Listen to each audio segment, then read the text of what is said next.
আমি সবাইকে অনুরোধ করব বাংলাদেশের যে আপনারা সরকারকে বয়কট করেন, পাবলিকলি বয়কট করেন। 30 লক্ষ লোক এই আওয়ামী লীগ আমাদের ফকির হয়েছে মাননীয় স্পিকার। আমরা নতুন প্রজন্ম দেখতে চাই মাননীয় স্পিকার। গাধাকে দিয়ে ঘোড়ার রেস দৌড়ানো হচ্ছে।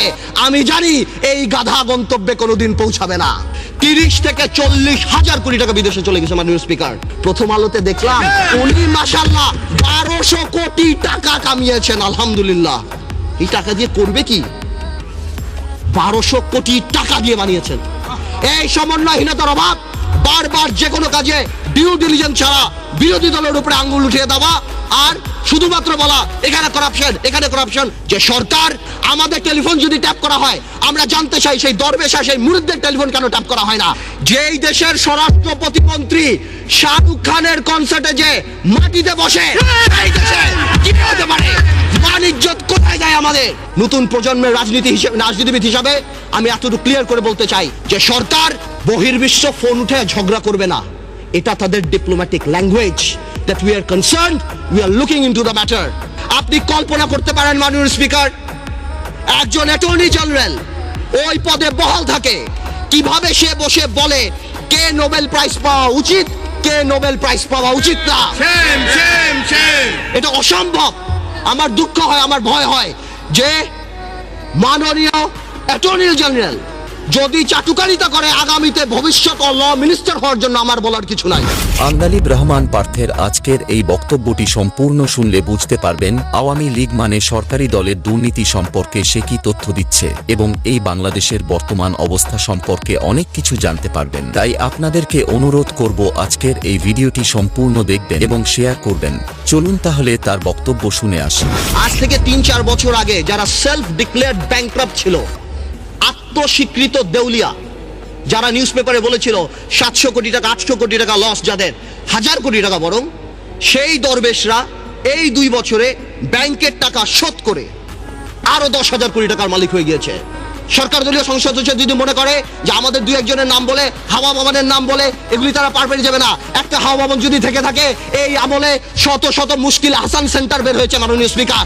আপনি যদি সেখানে যান আপনার মুশকিল আসান হয়ে যাবে মাননীয় স্পিকার। আপনি দরবেশের মুরিদ হবেন, আপনাকে ভূ দিবে, 2000 কোটি টাকা মালিক হয়ে যাবেন। শত শত লোকসানের কোম্পানি, জিএমজির মতো কোম্পানি, ওয়েস্টিনের মতো কোম্পানি আপনি নিয়ে যাবেন 20 কোটি টাকাকে বুল ভ্যালু বিলিং ভ্যালুতে বড় করে আপনি শেষ করে দিবেন। আপনি হঠাৎ রাতারাতি 40 কোটি টাকার মালিক হয়ে যাবেন। আপনি জানেন বাংলাদেশে কোনো ব্যবসা বাণিজ্য এখন নেই।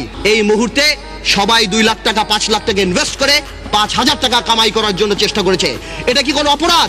I can very well understand. বিজনেসে লস হবে, লাভ হবে, কিন্তু ডাক দিয়ে তো আপনি ধোকা দিতে পারেন না। বারবার ডেকে এনে শেয়ার মার্কেটে ইনভেস্ট করিয়ে তাদেরকে রাস্তায় ফেলে দেওয়া হচ্ছে। 30 লক্ষ লোক যদি স্বাধীনতা যুদ্ধে মারা যায় মাননীয় স্পিকার, তাহলে 30 লক্ষ লোক এই আওয়ামী লীগ আমাদের ফকির হয়েছে মাননীয় স্পিকার। আমি শঙ্কিত যে বাংলাদেশের জুডিশিয়ারি কোন দিকে যাচ্ছে মাননীয় স্পিকার। আন্দালিব রহমান পার্থ হলেন একজন বাংলাদেশি রাজনীতিবিদ, শিক্ষাবিদ, আইনজীবী ও সংসদস্য। তবে গুরুত্বপূর্ণ কথা হচ্ছে তিনি বর্তমানে বিএনপির সকল দাবির সাথে একমত ঘোষণা করেছেন। তিনি বাংলাদেশ জাতীয় পার্টির সভাপতি এবং ধোলা 1 আসনের সাবেক সংসদস্য এবং ঢাকায় অবস্থিত ব্রিটিশ স্কুল অব লয়ের অধ্যক্ষ। চলুন তাহলে তার মুখ থেকে আরেকটু বক্তব্য শুনে আসি। ডক্টর ইউনূসকে নিয়ে কিছু কথা না বললেই নয়। Doctor Yunus, I can very well understand 65 বা 70 ইয়ার্স ওল্ড, বাট 80 বছরের রাষ্ট্রপতি যদি এত বড় বক্তব্য লিখতে পারে, 75 বা 70 বছরের ডক্টর ইউনূস আমি মনে করি গ্রামীণ ব্যাংকের এমডি পদে ভালোভাবেই থাকতে পারত। মাননীয় স্পিকার, ডক্টর ইউনূস বাংলাদেশের সম্পদ না পৃথিবীর সম্পদ। আমি দেখেছি আমাদের মাননীয় পররাষ্ট্রমন্ত্রী বলেছেন this will not effect our relationship, বহির্বিশ্বের সাথে আমাদের সম্পর্কে। ঠিক তার পরের দিনই জন কেরি বলেছেন উই আর কনসার্নড। 23 জন কংগ্রেসম্যান বলেছেন উই আর কনসার্নড। বহির্বিশ্ব ফোন উঠে ঝগড়া করবে না। এটা তাদের diplomatic language. that we are concerned, we are looking into the matter. Doctor Yunus আমাদের মতো না। আমার ফোনে সবচেয়ে বড় ভিআইপি ফোন করে জয়নাল আবেদিন ফারুক সাহেব, আর ডক্টর ইউনূসের ফোনে ফোন করে হিলারি ক্লিন্টন। মনে রাখতে হবে সে কোথায় উঠে গিয়েছেন। ডক্টর ইউনূসের এই ব্যাপারটা অ্যামিকেবলি সেটেল করা যেত। I have witnessed it. আমি নিজে দেখেছি বিবিসিতে হোয়াইট হাউস স্পোকসম্যান বলছে we are deeply concerned, this is Yunus allergy. ইলেকট্রিসিটিতে নাকি দেশ প্রেগন্যান্ট হয়ে গিয়েছেন। I am not use to this languages, but আমার জবাব দিতে যখন দেখি চানাচুর কোম্পানি, ফার্নিচার কোম্পানি, নাম নিচ্ছি অটোবি, যারা সারা জীবন ফার্নিচার বানিয়েছে তারা বিদ্যুৎ প্ল্যান পেয়েছে, আমার মনে হয় এই প্রেগন্যান্সি খুব তাড়াতাড়ি মিসক্যারেজ হয়ে যাবে এবং এই দেশে বিদ্যুৎ আসবে না। আমরা চাই, আমরা দেখতে চাই যাতে বিদ্যুৎ আসুক। আমি যদি দেখি গাধাকে দিয়ে ঘোড়ার রেস দৌড়ানো হচ্ছে, আমি জানি এই গাধা গন্তব্যে কোনোদিন পৌঁছাবে না। দর্শক, বক্তব্য শুনতে শুনতে তো বক্তব্যের শেষ পর্যায়ে চলে আসছেন। এখন আপনার পালা।